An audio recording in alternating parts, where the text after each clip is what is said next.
కూడా నా హృదయపూర్వక నమస్కారం. ఆరుమెరాట బంధువులారా, నేను ప్రకాశం జిల్లా పామూరులో ఏపీఎస్ఆర్టీసీలో పనిచేస్తున్నాను. నా పేరు ప్రగతాప్ మాంజాడు. ప్రస్తుత కమిటీలో ఎగ్జిక్యూటివ్ మెంబర్గా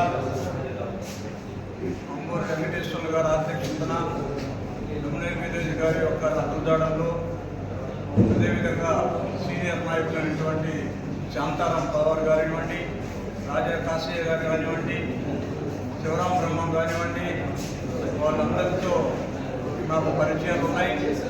వాళ్ళ అడుగుదాడల్లో నడిచారు. ఈ నేపథ్యంలోనే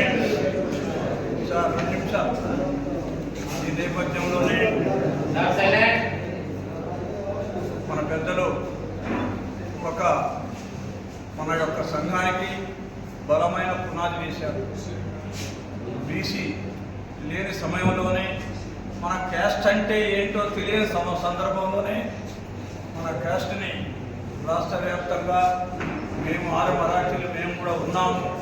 ఈ సమాజంలో man is a social Animal, మానవుడు సంఘజీవి, సంఘమైన వదిలి జీవించలేడు. కాబట్టి ఆర్య మరాఠీలు కూడా ఈ సమాజంలో ఒక భాగమే అని చెబుతూ ఉన్నటువంటి కమిటీ ఆ విధంగా పనిచేసేంతమైనా మీ అందరికీ తెలియపరుస్తున్నాం. ఇక ఇప్పుడు ఈ కమిటీ రద్దయింది అంటే మేమందరము ఆల్రెడీ రద్దయినట్టే. ఆయన రద్దు చేసినాడంటే ఇక ఒకరు ఎవరు రాజీనామా చేయాల్సిన అవసరం లేదు, వేరే వ్యక్తి రాజీనామా చేయాల్సిన అవసరం లేదు. ఈ కమిటీ రద్దయిపోయిందంటే అందరూ రద్దయిపోయారు. ఇప్పుడు కొత్త కమిటీ ఎన్నుకోవాలి. కొత్త కమిటీ ఎన్నుకోవాలంటే కొంచెం రూల్స్, రెగ్యులేషన్స్, సంఘం ఎడల సుహృద్భావమైనటువంటి సేవ చేసే దృక్పథం ఉండాలి. తల్లి బిడ్డకు పాలిస్తుంది, ప్రతిఫలాన్ని ఆపేక్షిస్తుందా? చెట్టు నీడనిస్తుంది, ప్రతిఫలాన్ని ఆపేక్షిస్తుందా? సముద్రం నీరునిస్తుంది, ప్రతిఫలాన్ని ఆపేక్షిస్తుందా? అటువంటి ప్రతిఫలాన్ని ఆపేక్షించకుండా సంఘానికి నిస్వార్థంగా సేవ చేసే వ్యక్తి ఇప్పుడు రావాలి. యువరత్వం ఎక్కించాలి. అందరూ యువకులు ఉంటే కుదరదు. కొంత పాత కొత్త కలయికగా ఈ రాబోయే కమిటీ, ఇప్పుడుండే కొత్త కమిటీ పనిచేయాల్సిన అవసరం ఉందని చెప్పి ఈ సందర్భంగా నేను అభిప్రాయపడతా ఉన్నాను.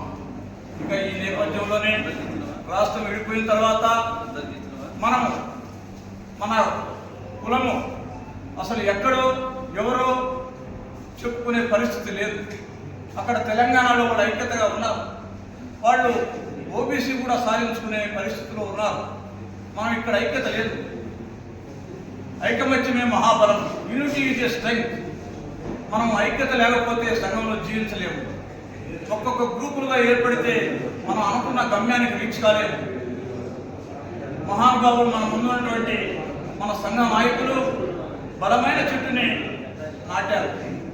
భావితరాలకి ఆ యొక్క పండ్లు మనం అందించాల్సిన సమయం. అంటే భావితరాలంటే మన పిల్లలు, మన ముని మనవాళ్ళు కానీ మనవరాళ్ళు కానీ వాళ్ళకి ఈ యొక్క ఫలాలు అందించాల్సిన బాధ్యత మన మీద ఉంది. కాబట్టి మనం సర్వీస్ ఆ విధంగా ఈ సంఘానికి సర్వీస్ చేస్తూ ఈ సంఘాన్ని బలోపేతం చేసే దిశగా మన వంతు కృషి చేస్తూ వీలైనంత వరకు టైం కేటాయించి ఈ సంఘం నాది, ఇది నాది అనే ఒక భావన కలిగి ఈ సంఘాన్ని ముందుకు తీసుకుపోయి సంఘంని రాష్ట్రం అంతా మంచి వాళ్ళు ఆర్య మరాఠీ అంటే ఒక డిసిప్లిన్ గలటువంటి సంఘం, క్రమశిక్షణ కలిగిన సంఘం అనే విధంగా జనాల్లో దూసుకుపోయే విధంగా ఉండాలని చెప్పి అభిప్రాయపడుతూ నాకు ఈ అవకాశం ఇచ్చినటువంటి అధ్యక్షుల వారికి, ఇక్కడికి వచ్చినటువంటి సభా సభ్యులందరికీ, ముఖ్యంగా మేడం ఝాన్సీ గారికి, దుమ్మినేని వీరేజీ గారికి, అదేవిధంగా